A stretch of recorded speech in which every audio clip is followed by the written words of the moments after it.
Thank you, everyone. Thanks to Indiana University. I am an Oregon Duck. It is a little hard to see all of the stuff around here, but well earned, well deserved. You've given this duck a great welcome, and thanks to Elaine for bringing me out. Today we're talking about unknowns and knowns in creativity. We just had a great panel discussing sort of the nuts and bolts of creativity here, and now we're going to go on a theoretical level, but also based in experiences. And at a time where AI can generate music in seconds, mimic styles, and even respond to what we play in real time, the question isn't whether AI can make things sound good anymore. It clearly can. The real question is, does that mean it's creative? What does it mean to be a creative? What does it mean to have a voice? And so to help us navigate these questions, we've got a fantastic panel of creatives and minds in this space, and I'll introduce them now. And after that, you guys just introduce yourselves and give me your definition of what it means, of what creativity is. But first, we've got Dr. Tom Collins from the University of Miami, Frost School of Music. We've got Tamara James, music artist, researcher, software engineer. We've got Dr. Tristra New Year Yeager, who was my moderator on the panel earlier. Just Rock, Paper, Scissors. Crisscross here. Yeah, Rock, Paper, Scissors, lead writer there, chief writer. And finally, Dr. Andy West from IU's Jacobs School of Music, associate professor, professional songwriter, and overall nice guy. So, beginning with you, Dr. Collins, what is your definition of creativity, and also introduce us to what you do in the space. Thank you. You can call me Tom. So a bit of an introduction to me. I grew up in the UK, as you can probably tell from my accent. I grew up playing a different sport, but that is also called football, and really loved that growing up. But I had quite a few injuries and kind of changed direction a bit, and ended up studying music at Cambridge as my first undergraduate degree. I then did a second undergraduate degree in math and stats at University of Oxford, and then a PhD in computer science, a lesser known institution, but a great institution called the Open University, also in the UK. And I finished that in 2011, and the topic was essentially music and AI. And it was about discovering patterns in pieces of music, essentially trying to extract hierarchical structures from pieces of music, with one of the applications of this being an ability to program a computer to generate new music in the style of an existing collection. And my motivation for doing that PhD was because during my first undergrad, one of the things we'd be challenged to do as coursework would be stylistic composition, right in the style of a composer or a period from the past. I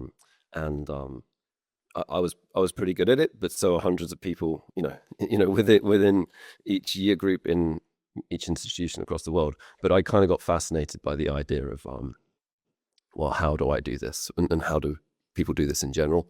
And that's kind of what motivated me to do that PhD. Did several postdocs, teaching positions, and then came to the Frost School of Music at University of Miami in August 2023. I think that's probably enough by way of introduction. I guess I'm motivated by, the idea of trying to help my students become better versions of themselves. I work in music engineering. There's 12 departments at Frost. So they tend to be people who are interested in pursuing careers that combine their love and ability in music with, maybe a career in the tech industry in some way, or continuing into academia. I'm motivated by helping them to achieve that. And that's, what brings me here today. In terms of a definition of creativity, some of you may be aware of the work of David Cope, which in its time was also controversial in ways that generative AI is controversial today. He was doing generative AI 25 years before we're here today, and it's pretty mathematical definition, to be honest. It's the connection between two previously connected ideas that is in some way useful or interesting. Thank you.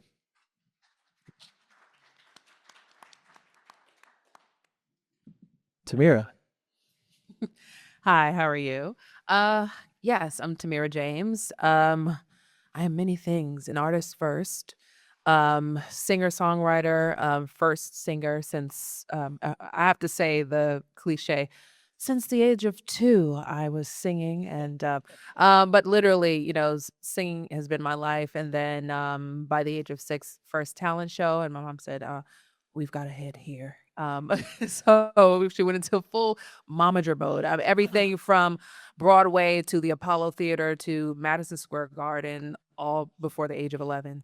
All of those things. And then fast forward, that turned into even bigger things, label situations. And yeah, fast forward. I'm trying to bullet point this here.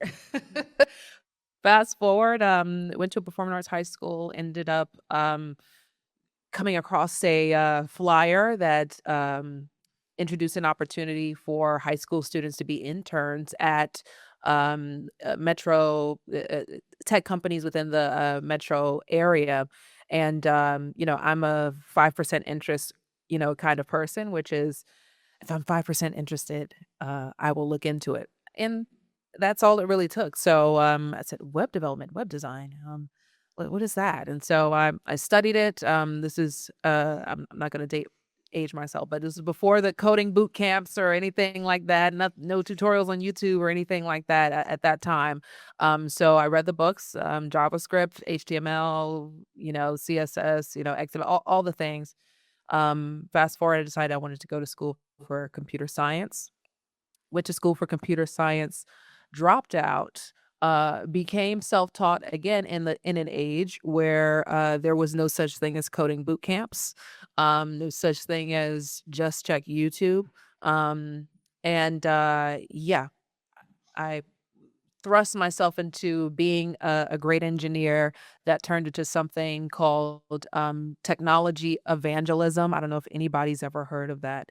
But technology evangelism is basically if you've ever seen a major tech conference, maybe at Apple's WWDC, Microsoft Build, or any of those flashy technology conferences and events where they roll out the emerging technologies and new products, and people do these amazing, incredible technical demonstrations. That's what I did for about 10 years. But in addition to that, I did just a lot of community building, a lot of, if anybody has ever heard of a hackathon, I created, so many dozens of those. Also launched a nonprofit teaching women to code, women of all ages, bringing them in, having a second chance on a new career. And yeah, so a lot of my background stems from music first, being an artist first, technology next, all of the amazing things I've done in Silicon Valley, Apple, Microsoft, yeah. And also my definition of creativity. My goodness. I love that you gave the exact definition. And now has to give the artist's definition, my definition of creativity. I think that's a really hard question. But I think that, the definition of creativity is to create in a innovative and artistic way, to create in a way that expresses an emotion, a feeling. It conveys it conveys a message in a way that is very artistic and very um innovative. So that's kind of that's my definition. All right. Thank you. Tristra. Hey, everybody. I'm Tristan Jaeger. If you've been here since 9 a.m., you've already met me a little bit. We traded seats. Yeah, exactly. We had to flip a coin like around 8:30. It was tough. I am the lead writer at Rock Paper Scissors, which is a music innovation PR and marketing firm. We do a lot of different things, and we touch a lot of different sides of the business. As you'd probably imagine, many of our clients recently have been related to the AI space. Though I mean, not to sound like too like we were doing it before it was cool, but one of our earlier, we've worked with Lander, and I think it was 2017. Amadeus Code wasn't even before then. 2015 MIDI generation, like going way back. So like we've been watching AI companies try to figure out how to talk about what they do, how to present what they do, and make it useful to creative people. I'm also one of those applied creatives, so I have to be creative every day, whether I want to be or not, which is actually a blessing. Because if you've ever waited for the quote unquote muse, sometimes you can spend a lot of time ignoring the muse, and you just have to sit down and be like, all right, lady, what are we going to fucking do here? Right. So in the rest of my life, I am a writer as well. I really like writing. And I am also a community arts instigator and multimedia artist. So for me, creativity isn't a solo act ever. It is, even when I'm sitting writing fiction for myself, there is always, dare I say, there are voices in my head, right? We're always with someone else. When we are writing, maybe we're thinking about someone who died 300 years ago. Maybe we're thinking about someone who has yet to be born, or someone who could only exist in our imaginations. We're never alone.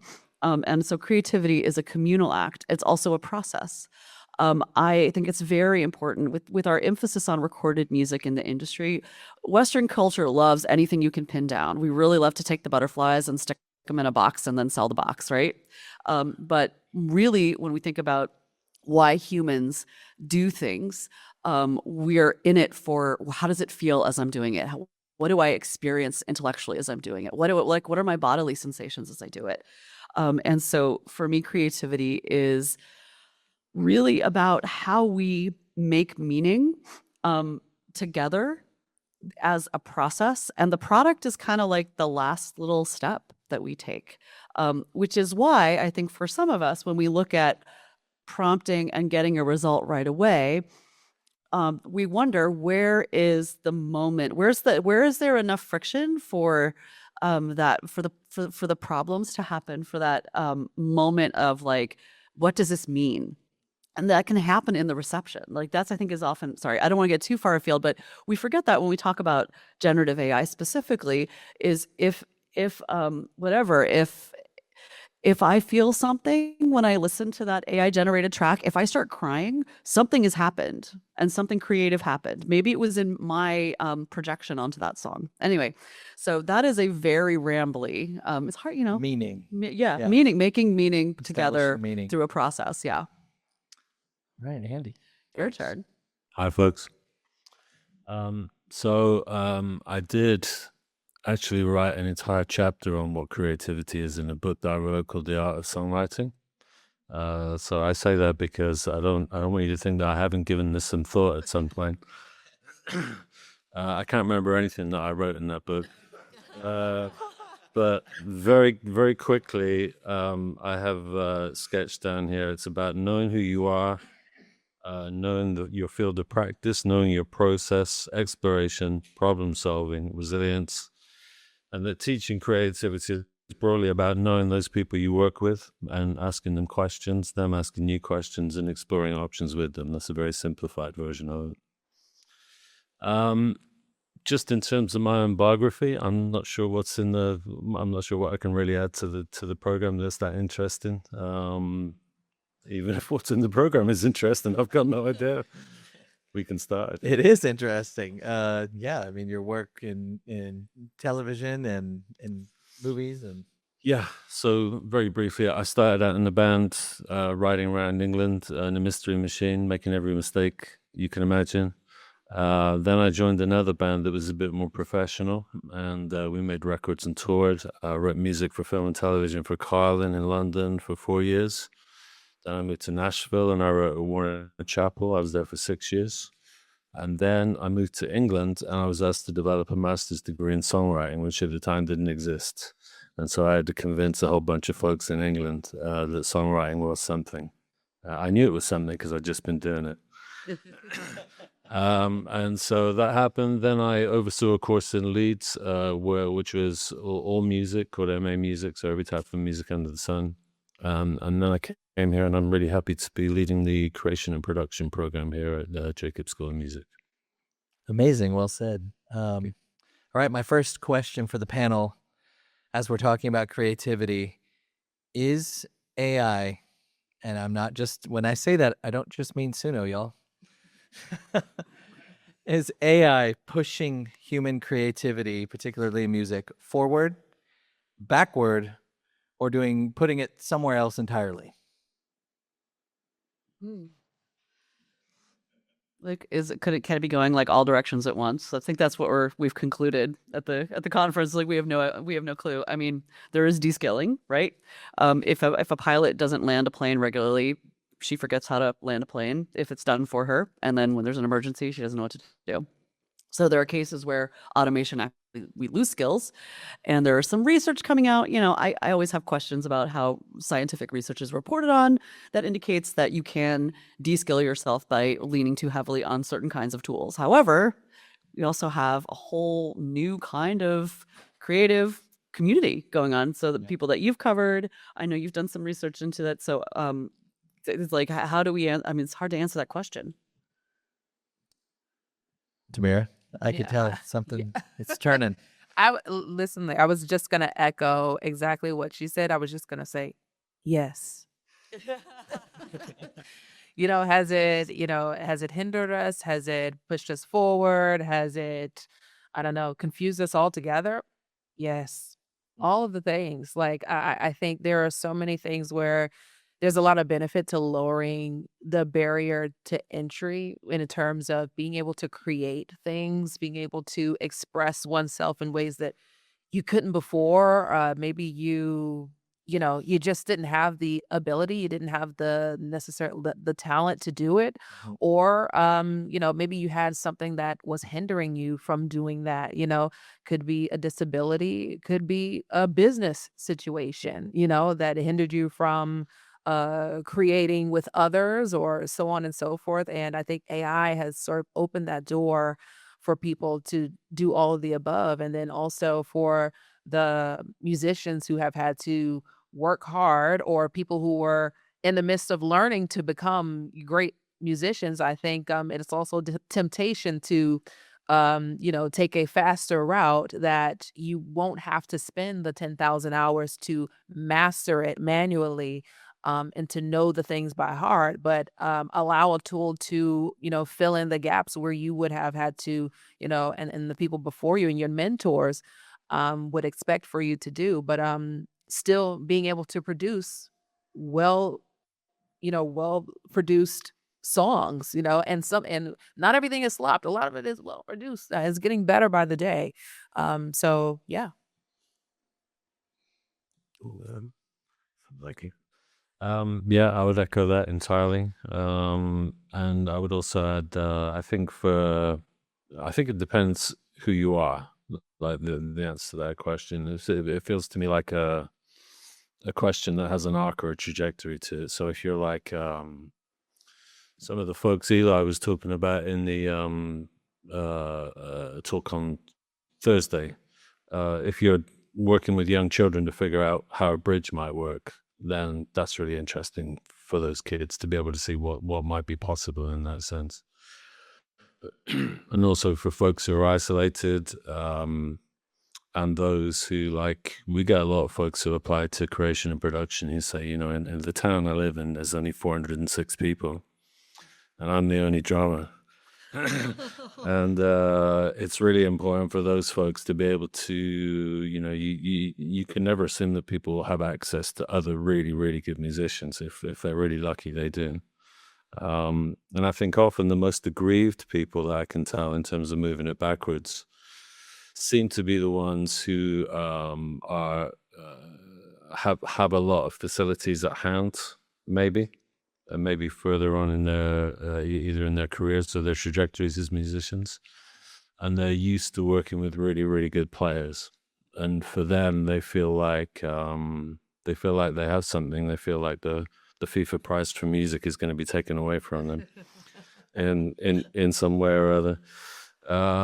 And also those who are kind of on an odyssey to connect themselves to their music and to connect their music to audiences, I think are the groups that I've identified as being the most likely to think that there are steps backwards. Tom. I would add a relatively quick yes. I think it's pushing creativity forward. I was lucky enough to work with Imogen Heap back in 2020. He was a very famous English songwriter and singer. She said something like, AI is doing what I hoped it would do, what I hope it will do for all musicians, which is to push us to the next level of our own creativity. And I don't think the backlash is surprising.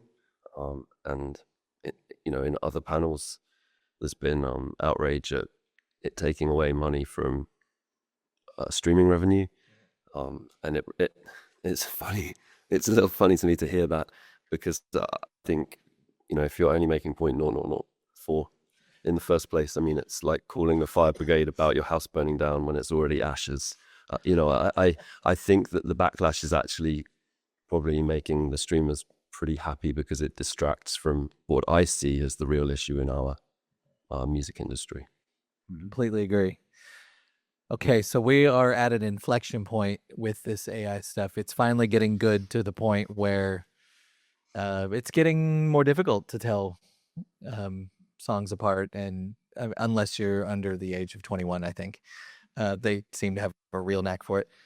When people look back at this particular moment in creative history, what do you think they'll say we got right with how we're treating the tools, and what did we misunderstand or get wrong? What are we getting right and wrong right now? I could jump in with a quick, what are we getting wrong? It's a pessimistic maybe approach, but I think we're missing conversations around evaluating the originality of some of the outputs from these systems. To me, I've done some work with one of my PhD students, Alex Yin, on evaluating the originality of both human-made and AI-generated music. And I think the conversations around the environment and around the ethics of training and consent for using training data, these are important issues. But I think an issue that we're completely missing, although it comes up and is the centerpiece of litigation on you've infringed on my copyright, is just generally trying to get commercial or academic technologies that generate music to tell us how original is this compared to the material you've been training on. I don't think it's necessarily our jobs to sort that out. I think we should be trying to develop policies that put the onus on some of the companies and other groups that are providing these models to focus on assessing the originality of the outputs. I mean, I think one thing that we don't talk about a lot, that I've started to hear a bit more conversation about just in various other realms, creative realms dealing with generative AI specifically, is, there's an aesthetic.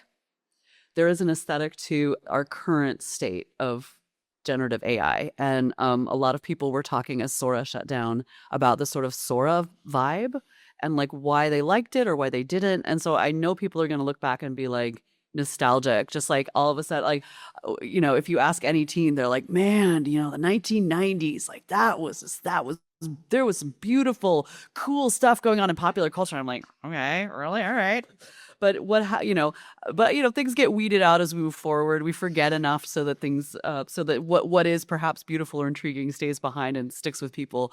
But there's an aesthetic. And I think that is going to be really interesting to see in 10 years, how people look back and try to represent this era visually, sonically, in terms of words. So I don't know whether that's going to be right or wrong, but it's going to be something that people are going to have a reaction to. And in fact, it's maybe something that could spark creativity. It could be a potential inspiration. Yeah. What did we get right or wrong? I think that hmm, it's an interesting question. What did we get right or wrong? I think that the generation after us, I think they will understand the fight and the plight. I think they will understand that. And I think that I would hope that they feel that, you know, all of the hoopla is worth it, right? All the hoopla is, it's valid, right? The things that we're fighting for, that are currently in litigation right now, but just trying to fight for the humanity. And I think that's the baseline, right? The humanity, whether it's on the financial side, trying to make sure that artists are getting paid out of this and there's some sort of equity going on, or also trying to, make sure that the protection of the human effort and IP and the human expression is also protected. I mean, just the gesture of trying to fight for that. I think that is the bottom line. Um, I think that what we are maybe getting wrong is fighting the very creators who are trying to are just experimenting or and trying to that are emerging from this new this era, because the creators are not stealing, right? At least the ones who are not, there are a lot of people who are not intentionally trying to use someone else's likeness, with malicious intent. You have some folks who are gonna, you're always gonna have the bad actors, right? North Carolina guy. Right, no, yeah. The people who are, they want Martin Luther King to sing Beyonce for some reason. I don't know. But those sorts of they are the minority, right? But there are a lot of people who are simply trying to, they feel that this is an opportunity. Their lives are forever changed creatively, and some economically they are making money from this also, but they are not the enemy. The people who are creating, even the ones who are creating quote unquote slop, right? They're experimenting, they're having fun. And they didn't create Suno. They didn't, scrape everybody's, they didn't even think to do that, right? But they're presented with these new tools and this opportunity to be creative, and do things that they were never able to do before. And so I think that's the part that, might look back and say we're getting wrong, is blaming them and, putting the stigma on any artist who elects to use any of these tools. That's good. Yep. That's a great answer. I think, I think there'll be. I think the explanation of AI. I can't figure out whether that's something that's been got wrong or right, because, as Sherry mentioned earlier, nobody's been able to explain it. The people who are most qualified to explain it can't explain it. I don't know whether that's a right or a wrong. You'd have to say that's a wrong, no? Somebody should tell us. And I think it will. I think going back to Sherry's presentation, it's like it feels to me like there'll be different high tides for different types of AI, like assistive or generative AI. They'll become. I think the tide is coming in for those. Or is it going in or come?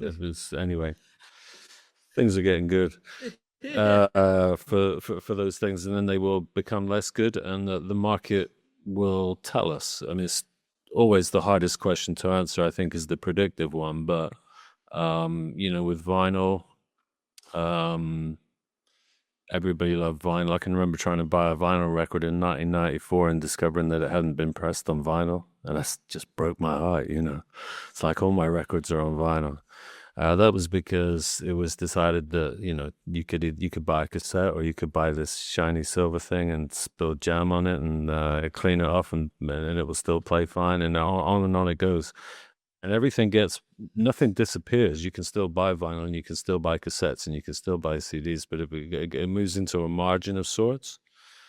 And my wild guess is that this too will move into a margin, and there will be something that will happen counter to it. And when you say this, do you mean like just generative, just prompt to song? What do you mean exactly? Yeah, I think so. I mean, I just think that the technologies will move on from where they are. It's kind of inevitable. When you find yourself, if you're old enough to have found yourself at points where you think you've arrived at something and then it's settled and it's finished, then you discover 2 or 3 years later that something else has happened that's gone beyond it. You shouldn't be surprised. Yeah. Well, as Tamara had said, access is massive now. Lots of people coming into calling themselves creators, musicians, artists. Now that it's a much larger tent where lots of people are there, what has become now the most valuable skill for a creator in light of the ability to generate, and you're competing against gazillions of AI songs and human-made songs every day? What is the most valuable skill that, especially the academics here, that you would tell your students? What's the most valuable skill for creators moving forward? You can take that one if you like. Go for it. You wanna Go. go first. Yeah. I think it's an extension. There was a question at the panel on Thursday, which was something along the lines of, if you suddenly discovered that Bob Dylan's "Blowing in the Wind" was AI generated, would that make any difference to your appreciation of it? And it occurred to me that I was just thinking about my own appreciation of music, and kind of connecting that to the educational sphere, if you like. I think artists now who make music should think about all kinds of things that go alongside the music. So for me, with that particular song, I can remember seeing him playing that song on television on an old, bless you. I can remember seeing him play that song on television, and the things he was doing with his eyes and the way he was moving, and that this applies to every great artist. All those things that you remember about the way you saw that person perform it on television. There's the visual aspect that I think needs to be developed. Then there's seeing that person live. You then buy a ticket and you think, wow, that's the person who wrote that song. And then you think, what do they have to say about that song? So you read interviews, and they talk about the song, and you think about that. And then you think about the music that came out at the same time, and what that meant in relation to it. So this becomes, for me, like one big meta-narrative that, as a musician, that you should embrace, because it not only does it plug into the attention economy. This is what happens when somebody discovers your music. They want all those other dimensions of what it is that you do. Can you talk about your creative process? Can you bring people into that side of things? Can you keep them with you? And if you think about is it the obverse of that? I don't even know what obverse means. The other side of that is making a piece of music, and then it going out into the world, and then there being nothing behind that piece of music. And that to me is what musicians should avoid. Anybody else? I was just gonna say, adding on to just piggybacking off of what he just said, which is the personal touch. I mean, you're gonna. We all know the artists, and maybe some of us have been the artists who are just like, I just want to make the music. That's it. Like, I don't want to and you be the manager, and you be the marketing person, and you be, I just want to make the art. I'll tour if I have to, but I just want to make the art. And that is no longer, like, you just can't, in order to stand out, you cannot lean on just your art alone or just your talent alone. You have to touch the people. You have to focus on promotion more, there are some traditional artists. I remember, I'm not going to say any names, but there was a couple of traditional artists who they were very, very much upset with some AI artists who had public profiles, like social profiles, and the AI artists were responding to fan comments, right? They're like, people are like, this song touched me. And the AI artist is like, thank you so much. I'm glad that you streamed my song. God bless you. And they're like, oh, they're responding to. I'm like, well, how many fans do you respond to? How many fans or do you just allow them to pour their love to you and hope that you respond? Like they're growing their fan base because there's still a human touch to that. There's a personal touch, right? So everything from touring to promotion to, anything that involves you, beyond the art, creating a connection, a personal connection with your fan base, that is what's going to make you stand out. In addition to the creativity, you have to create that personal touch and you have to be intentional with that. You have to touch the people. Plenty of AI artists are doing it, and that's why they're growing. I've got a weird commentary, which is mistakes, and I've got a dumb example, which is there is a new practice of putting typos into like your social posts or your emails as a way to sort of prove your humanity. I mean, there's some privilege there, right? Like if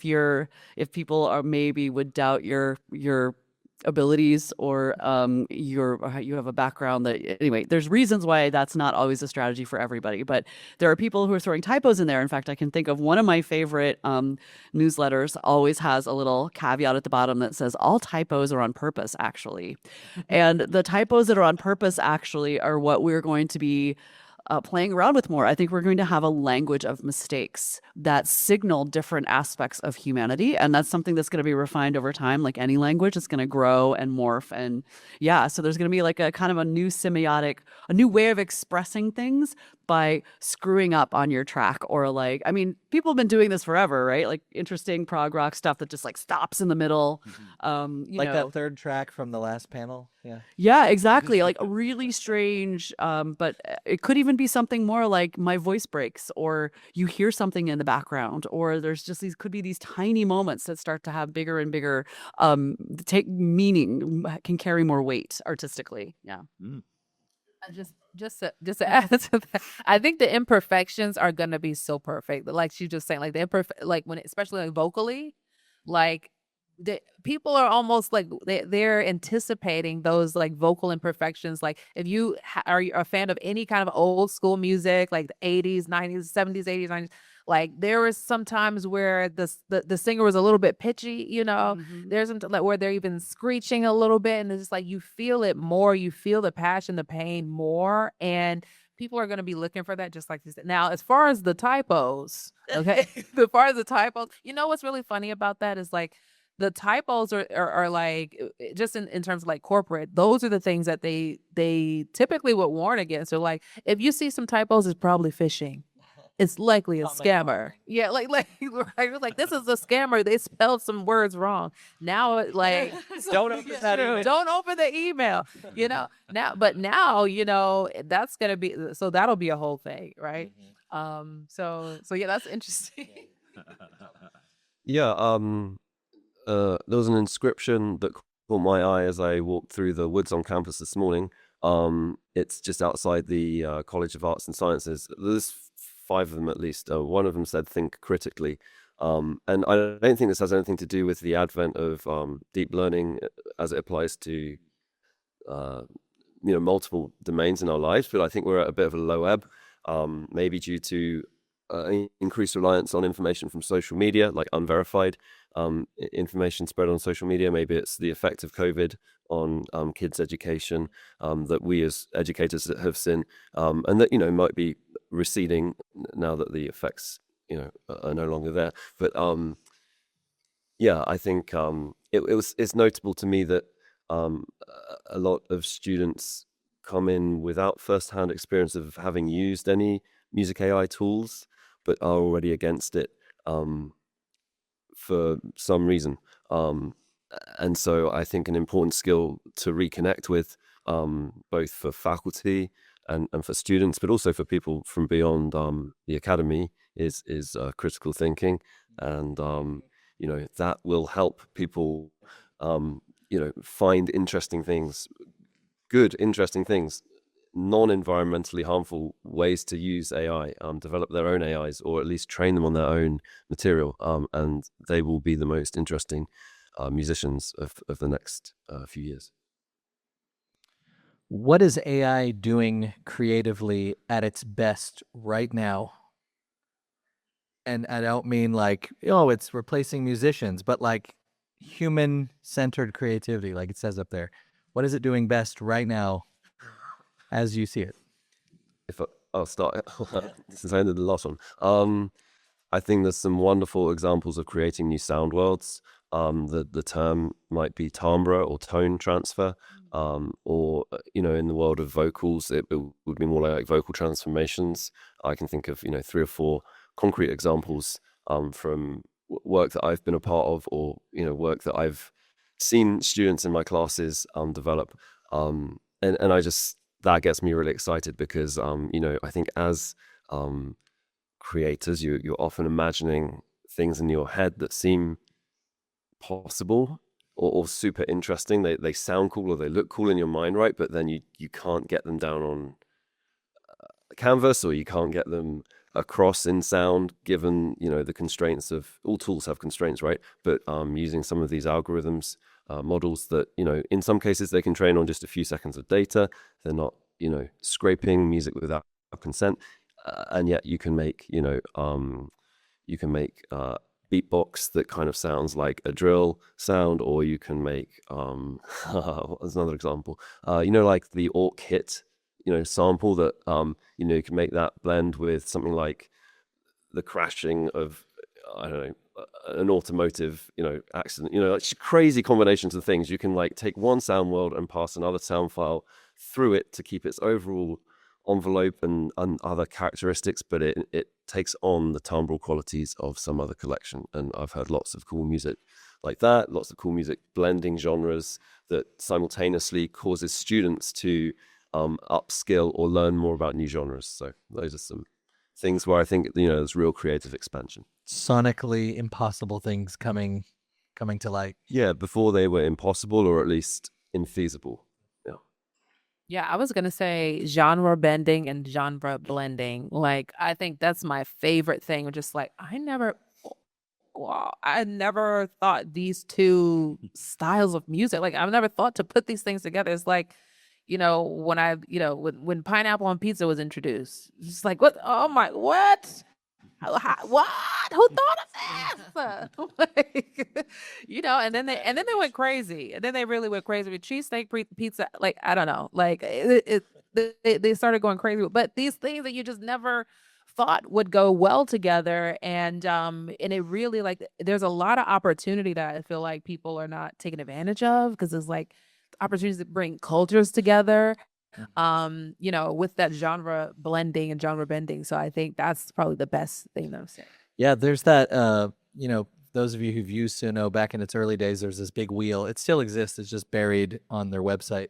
Big wheel. It's like Korean Zydeco hip hop, or it would have all these bizarre multi-genre things, and that made you think, oh my gosh, people are making this. It wasn't. It was their own little bot doing that. But what it shows is what's possible, and the people that are actually digging into trying to make that happen. It's pretty amazing stuff. Yeah. Shall I go? Okay, thank you. So this is a true story. The others weren't. Now that Bob Dylan is AI generated. that's right. Now that you come to mention it. Now, on my 57th birthday, I know that's a shock to some of you. I don't look a day over 56, but anyway. So we were waiting for the bar to open, and we started talking about inventions. What things were we going to invent? And I invented something called AI Maca, which was Paul McCartney in artificial intelligence form, who you could write songs with. And the people I was with said, that's idiotic. That's never going to happen. So then I thought about how I might be able to invent an AI version of myself, so that other people, should they wish to, students maybe, could co-write songs with me. And I met with a few people, and they basically said along similar lines, like, that's never going to happen. You shouldn't even, you need to stop thinking about it. Get yourself a different hobby. And so, and then yesterday, Marcus introduced me to something called Songbreak AI, which is where you can write songs with a professional songwriter, like an AI version of a professional songwriter. And so that has actually come to pass, and that's really interesting. I haven't tested that yet, but I'm really, really interested in how that was made and how that works. And if they do make an AI Maca, then I'm not going to give up my job. But every summer, I'm going to get a VW camper van, and I'm going to ride around the Netherlands with my family with AI Maca in the passenger side, and we're just going to write songs all summer. So, Wow. Yeah. That's a hard one to follow. I think we're lucky in music where the hallucinations can be a feature, not a bug. I kind of don't want my surgeon to have to deal with hallucinations, or someone building a bridge, or there's a lot of you. My lawyer, I kind of don't want my lawyer to use hallucinating AI. And obviously, I'm talking about LLMs. I'm not talking about other forms of, there's besides predictive, there are other ways you can do this, but well, let's embrace that. Like, I love like what Jason was talking about with making, like, upping the weird. Like, that is really, and I'm surprised how, again, I think in certain circles it's talked about, but like in sort of the general popular narrative, no one's like, how weird can I make my music? Like, let's just see what happens. But I'm sure there are lots of creators doing that, but it feels like it's left out of the conversation that we're lucky we have this like randomness machine. And that's always, I loved using earlier models of ChatGPT to come up with just the most insane texts and then try to edit them. Like, it was so much fun. It's kind of, there's not as much fun now. Chat's too boring now. Like, make chat weird again. And maybe I just haven't figured out how to mess with it enough. But like, yeah, like the weirdness and the hallucinations, man, that is like the coolest thing about AI.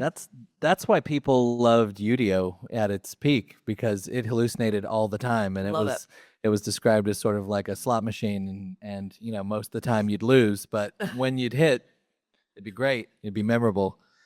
What will it take for AI artists, AI creatives, to be accepted at the same level as traditional creatives? What will it take to get them there, that equality?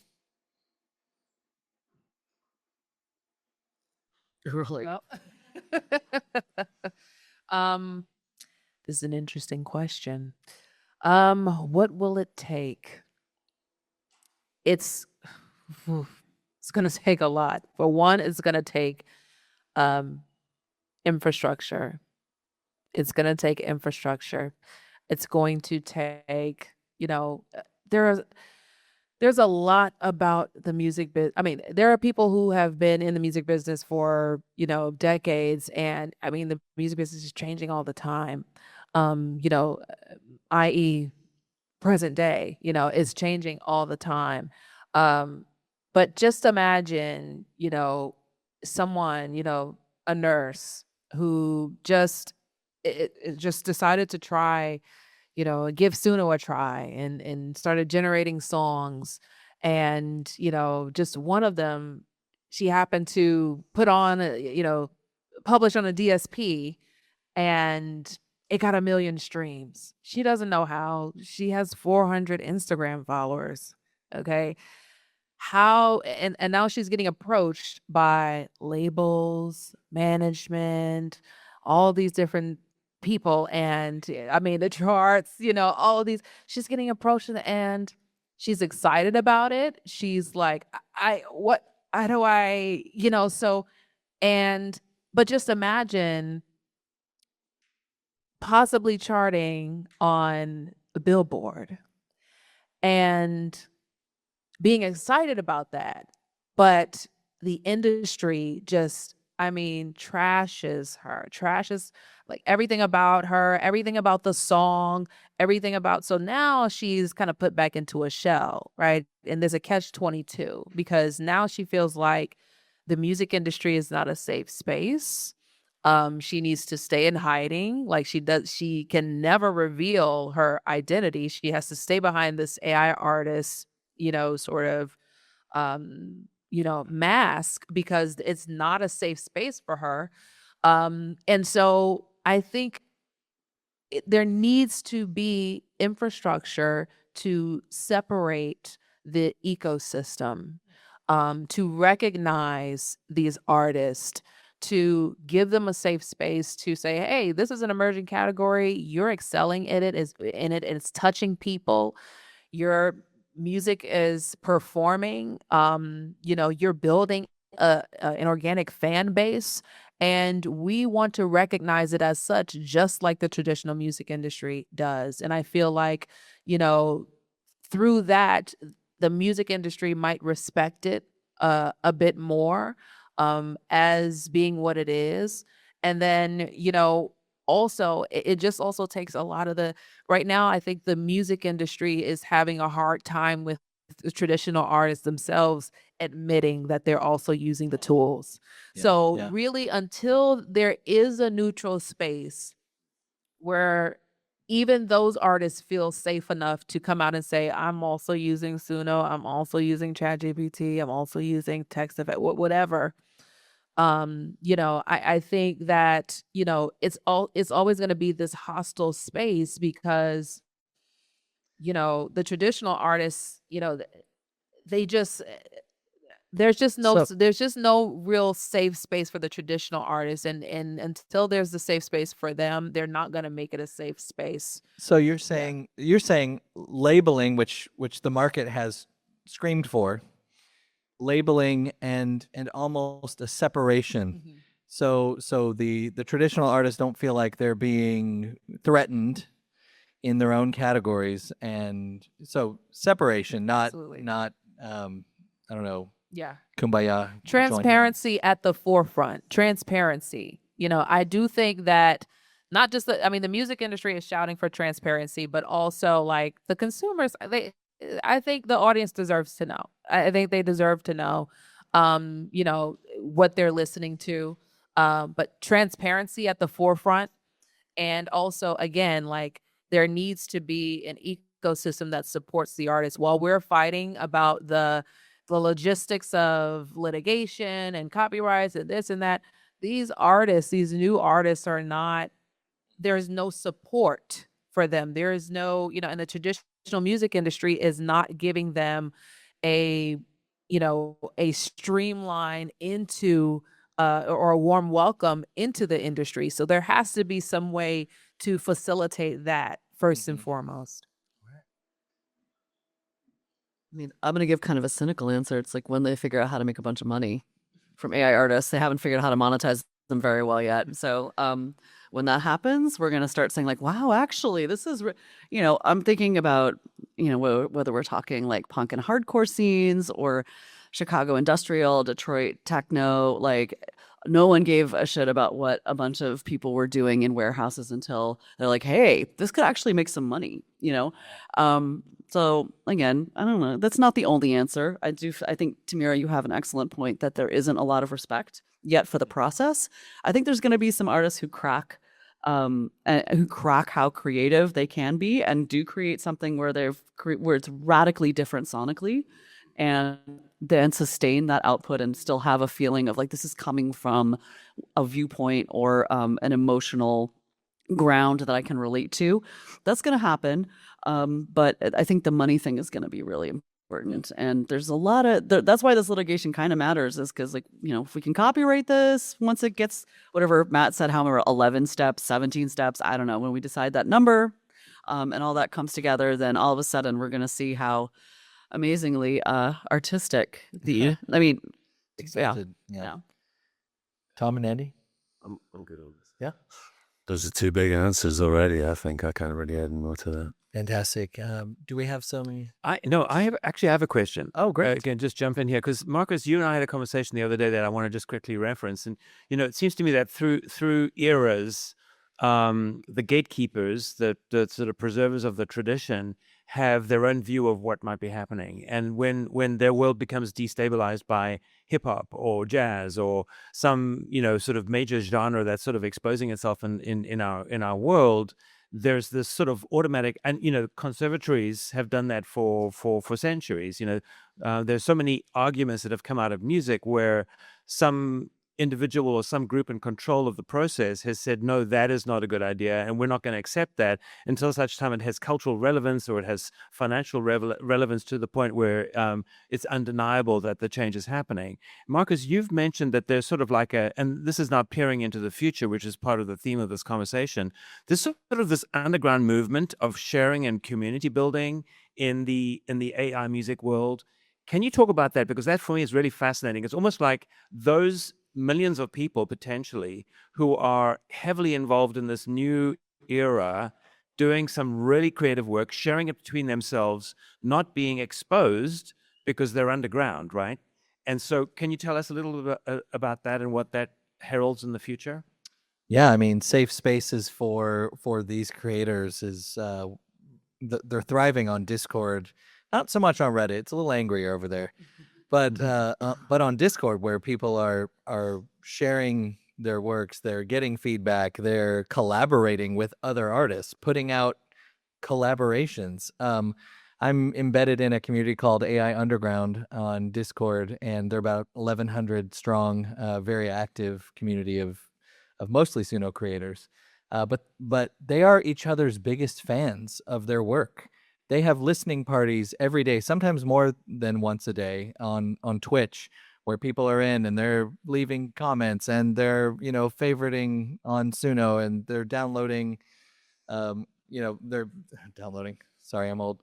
They're going to YouTube and watching music videos and spreading the word about each other's music. And so there's a real, I think in that community, there was a real gap for exactly what Tamara was talking about, a safe space to really develop, be who you are as an artist, get feedback, grow, and then have that community. And I think spaces like that are only going to get bigger as people push each other to make better music.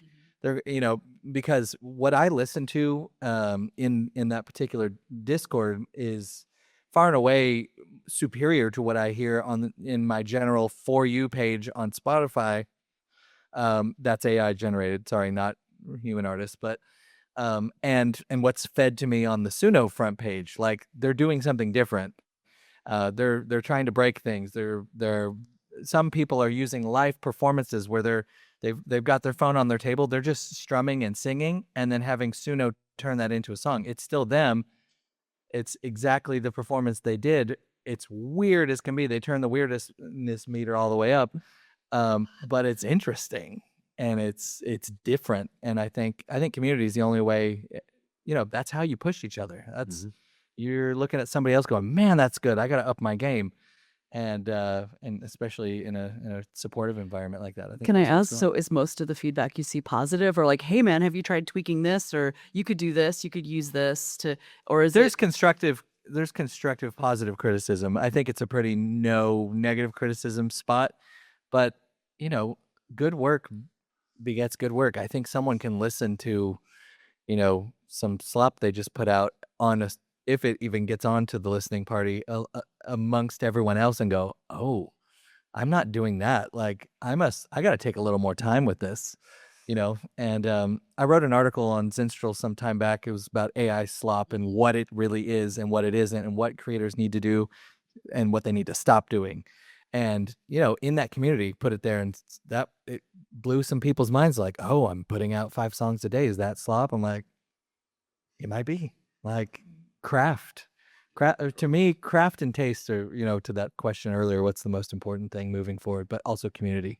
Yeah. So You just triggered a thought too, like that humanity, like the human, like everything you just described, that community, it just brought to the forefront like the human element of that. And I think that's what's missing too. And I like to add that to my previous answer, which is like, it's gonna take the exposure of the human stories, right? The exposure of the human experience too. Like, it's gonna, and it's so hard because it's like, if you really think about it, these AI artists, like, the people who are creating them, like they're experiencing something that even like the biggest artists wish they had right now. Just imagine how many times have you heard your favorite artist say, man, if I could do this all over again, but not have the fame, but I can create all day and I can still make the money and support my family, I would. And this is, I mean, they have it. They have it, you know? So it's really hard. But the more we can expose and like share those stories, and we have people saying, like, hey, my human experience is what we got this. Like, this is how we can get to that mode of acceptance. So, yeah. That's the thing. There are real humans behind this. And that's what we tend to forget. We think it's just machines making songs. So back during the 90s, they used to, there was this stigma that was put on baseball players who weren't born with unnaturally high testosterone levels for getting it at the doctor's office or from a friend, and they'd call it cheating, and everybody was horrified. And I kind of think Barry Bonds should be in the Hall of Fame. So what I would ask people is, if Einstein had been found to have been using a performance-enhancing substance, should he give back his Nobel Prize? You know, I think that's an interesting question. And for the purposes of this discussion, if Bob Dylan were found to have been using a performance-enhancing substance, should he give back his Nobel Prize? I mean, why is it cheating to collaborate with these agents? And this question of who gets credit, you know, right now it sounds like, I'm remembering the movie The Front. You need a human front for this creative agent to be able to get its stuff out there as a collaborator. I mean, I have a feeling some of these stigmas are going to dissolve, and it's interesting to hear what you think of them. Bob Dylan could not be Bob Dylan with AI without serious taste, creativity, and inspiration, especially lyrically. Let's just start there. Einstein couldn't do what he did, you know, with an AI without a vision, inspiration, creativity, curiosity. That's it. Music is run on performance enhancing or performance transforming substances. Yeah. Well, and Bob has come under the microscope today for being AI generated and for taking performance enhancing substances. That's the headline. I know. I really hope there's someone from the IDS here who's covering this, and that is the lead right there. I mean, one of the perks of AI is that you can have great creative ideas without taking drugs. I think it's a really, I think it's a really interesting question that, that people's notions of authenticity are, they're sometimes just like historically embedded in specific instances of things that happen. I'm sure you can think of one immediately where somebody made music and the authenticity of it was called into question and everybody freaked out. You know, Saturday Night Live or Vanilla Ice or whatever the example you can think of is. George Harrison. Yeah, sacrilege. I'm a Scouser, so yeah, I can't take that. But yeah, I think there is something particularly about music that doesn't exist in other arts. I'm not sure what people think about that, but this is viewed as the pure realm, you know, the realm where you're not allowed to cheat. I think more so than any other art form that I can think of, and I'm not entirely sure why that is. Because, you know, if you're making records, you've got to be able to take care of, or you've got to present identity, lyric, harmony, melody, structure. You've got to have a performance style. You've got to be able to control the texture, the arrangement. You've got to engineer it. This is like really difficult. You know, you're doing 9 things and you're balancing 9 things at the same time in order to produce a song. How can anybody demand absolute authenticity across all 9 of those realms? That authenticity didn't exist the second Joe Meek started making records anyway, and this is 60 years ago. So it's just that I think the examples are the ones, as I say, that appear to be these huge monolithic, like, you know, moments in history that people use in order to make those judgments. Hashtag give Milli Vanilli back their Grammy. My prediction is next year they just might. They just might. It's an ethics thing rather than money. You hear a lot about money, but what's cheating actually? This is that changing anything that wouldn't have been cheating. I actually have a question that it has something to do with money, but it also has something to do with what you're talking about with developing good songs with Suno, or developing the skill of creating good songs with Suno. And what I was thinking is like if the best person who's creating songs with Suno, right? This sort of unachievable goal, and I'm thinking about other musicians who have occupied that space, right? Like if I want to learn how to play saxophone like Charlie Parker, if I want to learn how to play guitar like Eddie Van Halen, if I want to learn how to rap like MF Doom, if I like these people that are occupying this thing that is very profitable because there are so few people that can do it.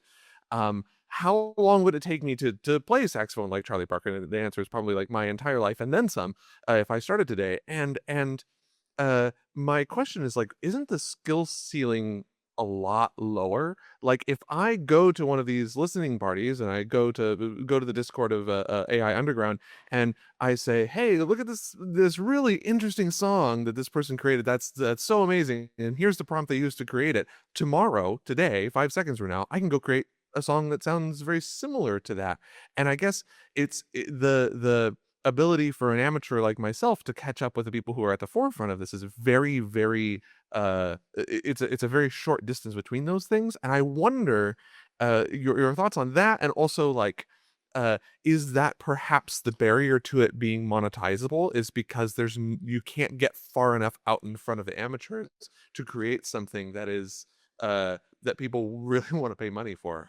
I mean, I think that with all due respect, like most popular music has already been contentized, right? It's already been transformed into a group effort with like 15 songwriters and all that stuff. So they probably couldn't achieve the skills of Charlie Parker or Eddie. There's a lot of, no offense to any songwriter, sorry. No. The present company excluded. You're brilliant. But there's, the fact we've already turned. I mean, we already accept so much slop, and this predated the advent of LLMs. So I think we need to. Maybe what we're lacking is a really more nuanced, widely accepted language for just putting a value. I mean, there used to be some really like social, hierarchical, cultural benchmarks that we would use to evaluate things, and they were kind of messed up in some cases, like because they had to be male, they had to be white. I mean, I can go on down the list, but like maybe we need a whole new way of benchmarking skill. And there could be someone. I mean, a Charlie Parker of generative music could happen. Like, why not? Like it could get that like sophisticated, because there are layers upon layers that you can do, and people are doing it. It is like, yeah, I think I'm kind of hearing a little bit of an apple to oranges, comparison. Because there are also people that use AI, like say Holly Herndon, who are truly artistic, expressing something unique, et cetera, et cetera, et cetera. And is more in that sort of performing arts, like high art space. So I don't know, rambly response, but. I would just add on that thought about Holly Herndon. Think something that distinguishes her work is that she, in collaboration, often will train on her own material and will develop her own neural network architectures. Right, so that's a different level. It's a level beyond people who are just turning up to use some model whose weights are fixed and they can prompt it in various ways. But that's a qualitative difference. Yeah, I would agree with all three of the panelists. Only thing I'll add is that the other three components that we talked about, just like connecting with people, creating that personal connection is gonna help people stand out when it's like, oh, that song kind of sounded like that song. What is the difference when A and B are alike? Right?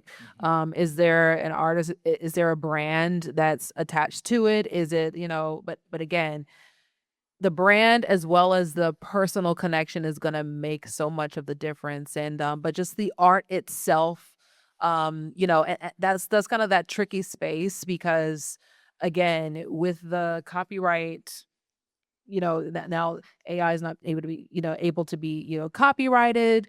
And then you have like, there's Suno's terms and conditions where it's just like, okay, we're not responsible if, someone, generates a song. They use the same prompt as you and they get the same, and you live in the UK and they live in Los Angeles and, you just happen to get the same exact, we're not liable for those things. So in that case, when you know that you're rolling the dice in that situation, those personal touches that we talked about are going to be the things that you need to lean in on to stand out. I saw a study, and I wish I could remember it and also how scientific it was, but most of the people making music with generative AI, they're doing the creator entertainment thing of it. They're not actually considering whether or not to make a living off of this. They're doing it for themselves, for entertainment, to write a song that will make themselves cry, to process something. For me personally, as someone who does use these tools, I like to think of it as I am a writer first, even though I'm a trained musician, and I love lyrics and I love writing my own lyrics. What's not to say that instead of publishing a book of poetry where my words live, I'm instead going through and selecting the right sonic framework that has been developed that best communicates what my heart was trying to get across in the words. And so that, when as much humanity, like Tamara was saying, as you can put in, that's not copyable. Also, you can hide your prompts, just, so no one can steal it. Well, yeah, thank you for all those answers. It just makes me think it's like perhaps the Charlie Parker of pop music is Taylor Swift's brand manager. Like, It's T-Pain, her publicist. that's it, right? If we don't have any more questions, I think we'll go ahead and bring it home, if that's all right. Could we give our panelists and our moderator a huge round of Thank you. This was a fantastic conference, and I hope we leave with a feeling of cautious optimism. I think there's a lot to be optimistic about. A lot is happening very quickly, and personal plug, Zenstrel.com's covering it. And thanks again to AlgoRhythms. Let's move forward with the spirit of human-centered collaboration and creativity. Put as much of yourself in it as you possibly can.